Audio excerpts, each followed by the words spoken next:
दोस्तों, स्वागत है आपका मेरे चैनल SM धार्मिक कहानियाँ में। दोस्तों, दीपावली के दिन देवी लक्ष्मी एवं श्रीगणेश के साथ कुबेर जी की भी पूजा की जाती है। उनकी उत्पत्ति समुद्र मंथन से बताई जाती है। प्राचीन ग्रंथों में लक्ष्मी जी के साथ अलक्ष्मी, दरिद्रा जी का भी उल्लेख मिलता है। अलक्ष्मी जी को नृति एवं दरिद्रा नाम से भी जाना जाता है। लक्ष्मी जी के प्रभाव का मार्ग धन संपत्ति, प्रगति का होता है, वही अलक्ष्मी जी दरिद्रता, पतन, अंधकार का प्रतीक होती है। अलक्ष्मी का जन्म उस कीचड़ से हुआ था जो प्रलय, महाप्रलय के समय बनी थी, जब सृष्टि के सभी अस्तित्व अपने शुद्ध रूप में नारायण में समाहित हो गए थे और सभी अशुद्धियां प्रलय के पानी में कीचड़ के रूप में रह गई थी। ब्रह्मांड के पहले अस्तित्व के अवशेष कीचड़ को नई दुनिया में अपने लिए कोई जगह नहीं मिली। हालांकि अंततः यह वरुण की बेटी के रूप में पैदा हुई और उसे अलक्ष्मी के नाम से जाना जाने लगा। इसके केश पीले, आंखें लाल तथा मुख काला था। उनका ऐसा रूप देखकर देवताओं ने उनसे प्रार्थना की कि आप उसी घर में रहें जिस घर में कला हो, जो असत्यवादी हो, जो भक्षण न करने योग्य वस्तुओं का भी भक्षण करे, आप उन्हें दरिद्र बना दें। इनकी उत्पत्ति के बाद तब क्षीर सागर का मंथन हुआ और सुंदर माता लक्ष्मी प्रकट हुई।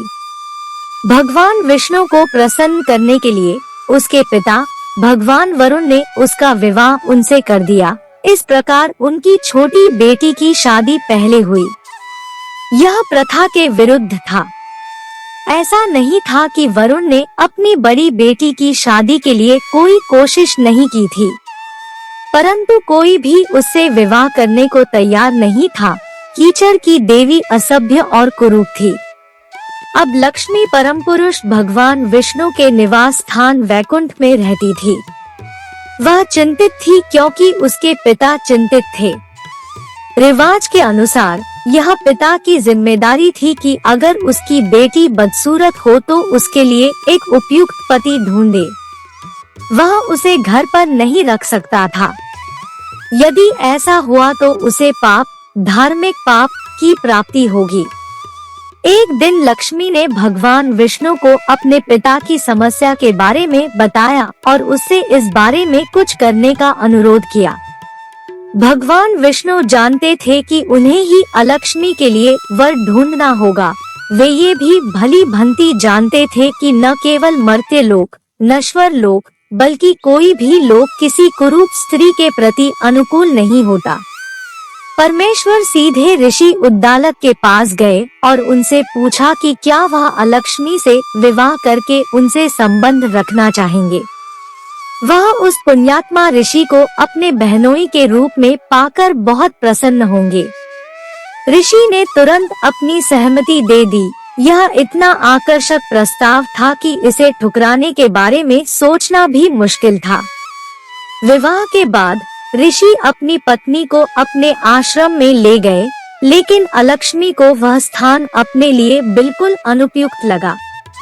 पवित्र भजनों के जाप से उसे पीड़ा हुई। आश्रम में शांति, स्थिरता और आध्यात्मिकता का माहौल उसे घुटन देता था। अलक्ष्मी घर से बाहर सड़क पर भाग गई। यह देखकर ऋषि व्यथित हो गए। उन्हें उसका आचरण न केवल अपमानजनक लगा, बल्कि पूरी तरह से समझ से परे भी लगा।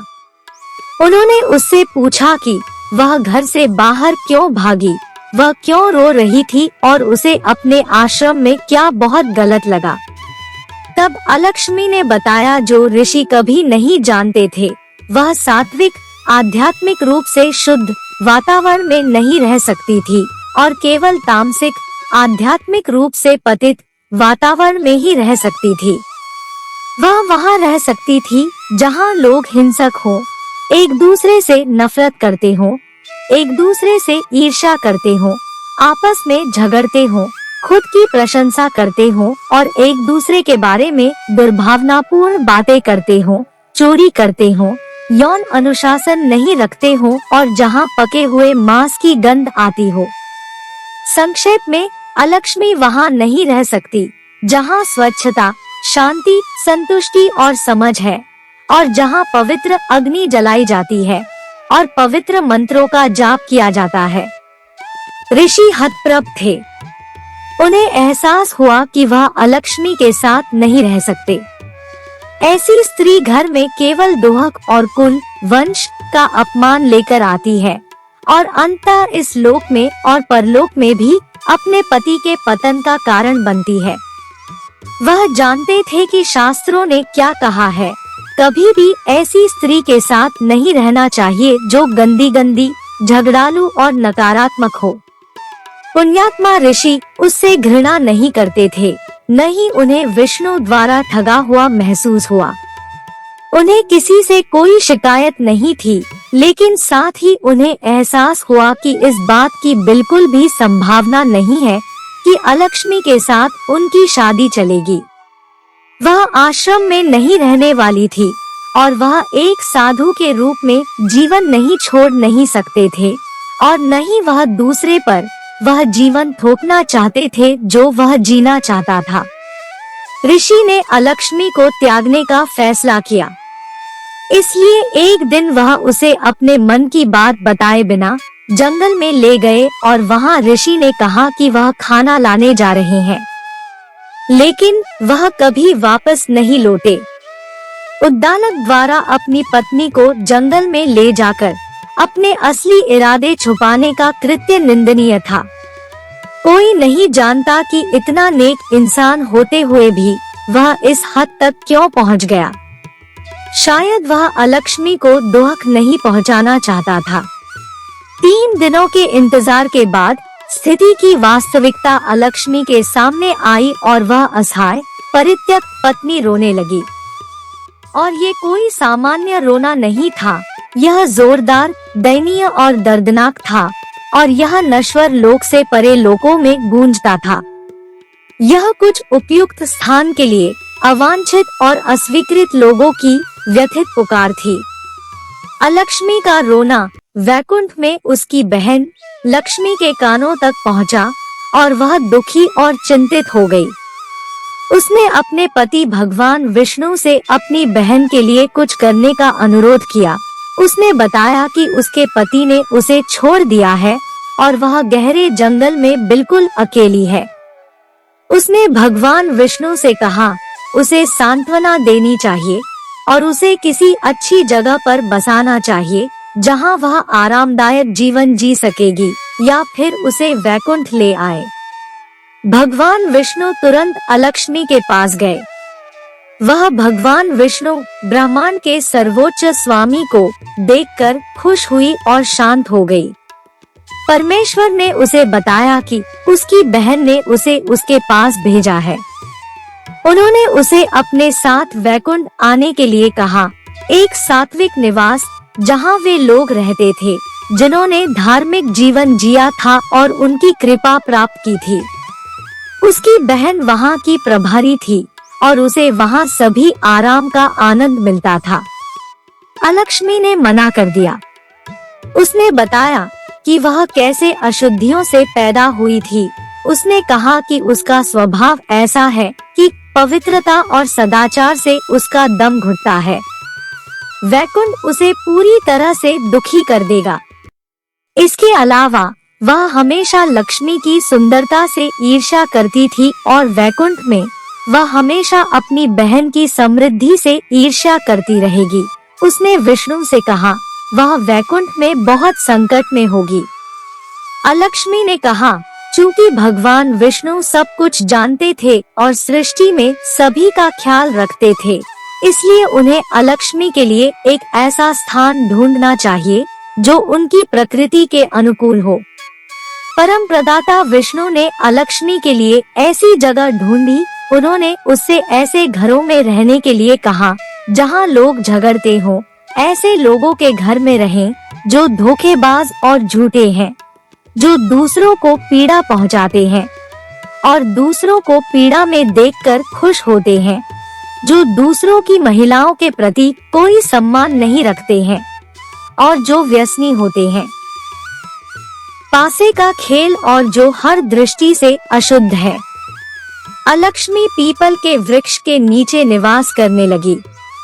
हर शनिवार माता लक्ष्मी उनसे मिलने आती है, इसीलिए शनिवार को पीपल के वृक्ष की पूजा का विशेष विधान है। एक बार लक्ष्मी और अलक्ष्मी में संवाद हुआ, जिसमें दोनों एक दूसरे का विरोध करते हुए स्वयं को श्रेष्ठ बताने लगी। लक्ष्मी जी ने कहा कि देहधारियों का कुल शील और जीवन मैं ही हूँ और मेरे बिना वे जीते हुए भी मृतक के समान है। अलक्ष्मी जी ने कहा कि मैं ही सबसे बड़ी हूँ, क्योंकि मुक्ति सदा मेरे अधीन है।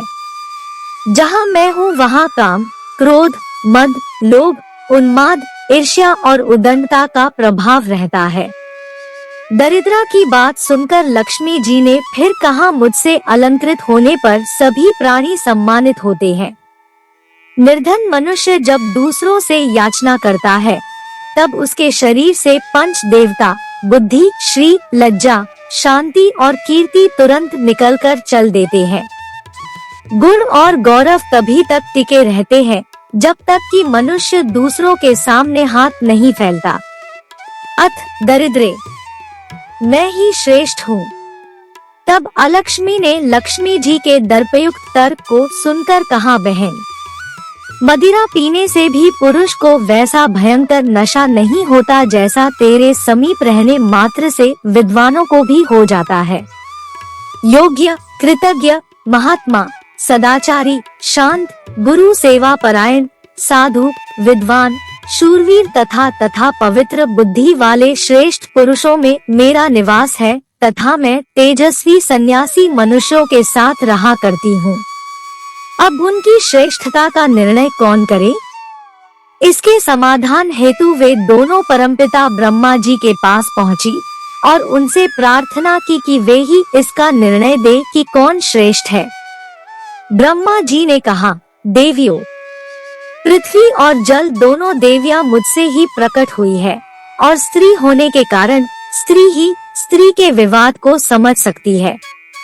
नदियों में भी देवी गंगा सर्वश्रेष्ठ है, जो पीड़ाओं को हरने वाली तथा सबका संदेह निवारण करने वाली है।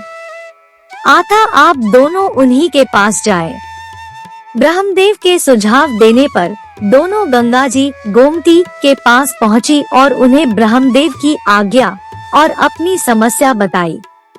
तब गंगा के समक्ष दरिद्रा ने पुनः अपनी आत्म प्रवंचना की और कहा कि मुझे ज्ञात है कि मैं ही लक्ष्मी से श्रेष्ठ हूँ, किंतु अब जब ब्रह्मदेव ने हमें आपके पास भेजा है तो आप ही अपना निर्णय दे। तब गंगा ने हंसते हुए कहा, हे दरिद्रे, ब्रह्मश्री, तपश्री, यज्ञश्री, कीर्तिश्री, धनश्री, यशश्री, विद्या, प्रज्ञा, सरस्वती, भोगश्री, मुक्ति, स्मृति, लज्जा, धृति, क्षमा, सिद्धि, वृष्टि, पुष्टि, शांति, जल, पृथ्वी, आहन शक्ति, औषधि, श्रुति, शुद्धि, रात्रि, धुलोक, ज्योत्सना, आशी, स्वास्ति, व्याप्ति, माया, उषा, शिवा आदि जो कुछ भी संसार में विद्यमान है वह सब लक्ष्मी द्वारा ही व्याप्त है। ब्राह्मण, धीर, धीर, क्षमावान, साधु, विद्वान, भोग परायण तथा मोक्ष परायण पुरुषों में भी जो श्रेष्ठ एवं सुंदर है वह लक्ष्मी का ही विस्तार है।